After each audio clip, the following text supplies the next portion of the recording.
1000 രൂപയുടെ 18 മാസ തവണകളും സ്കീം 2-ൽ 2000 രൂപയുടെ 15 മാസ തവണകളുമാണുള്ളത്. ഓരോ മാസവും നറുക്കെടുപ്പ്. വിജയികൾ തുടർന്ന് പണമടയ്ക്കേണ്ടതില്ല. Anupama gold gallery, golden diamond, Edavanna, Thiruvali, Othayi.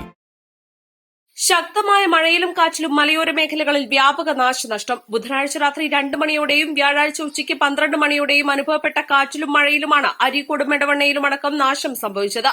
എടവണ്ണയിൽ തെങ്ങ് വീണ് വീട് ഭാഗികമായി തകർന്നു. തൂവക്കാട് ലക്ഷം വീട് നഗറിലെ പാറക്കുളങ്ങര ഉമ്മുസൽമയുടെ വീടാണ് ഭാഗികമായി തകർന്നത്. ചെമ്പക്കുത്ത് ചളിപ്പാടം റോഡിൽ ഓടിക്കൊണ്ടിരുന്ന ഇരുചക്രവാഹനത്തിന് മുകളിൽ മരം വീണ് യാത്രക്കാരൻ പരിക്കേൽക്കാതെ രക്ഷപ്പെട്ടു. വൈദ്യുതി ലൈനിലൂടെയും മരങ്ങൾ വീണ മണിക്കൂറുകളോളം വൈദ്യുതി വിതരണം തടസ്സപ്പെട്ടു.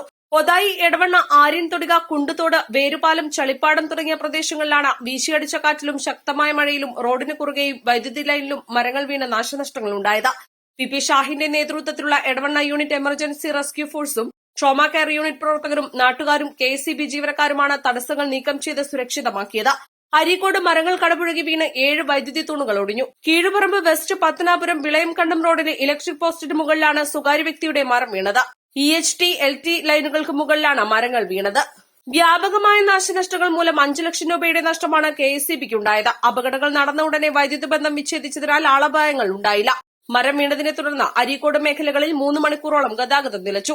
അപകടത്തിന് ശേഷം മരം വെട്ടിമാറ്റി ലൈനുകൾ വേർതിരിച്ചെങ്കിലും വൈദ്യുത ബന്ധം പുനഃസ്ഥാപിച്ചില്ല. പൂർവ്വസ്ഥിതിയിലാകാൻ ചുരുങ്ങിയത് 2 ദിവസമെങ്കിലും വേണ്ടിവരുമെന്നാണ് KSEB ജീവനക്കാർ പറയുന്നത്. East live, Edavanna.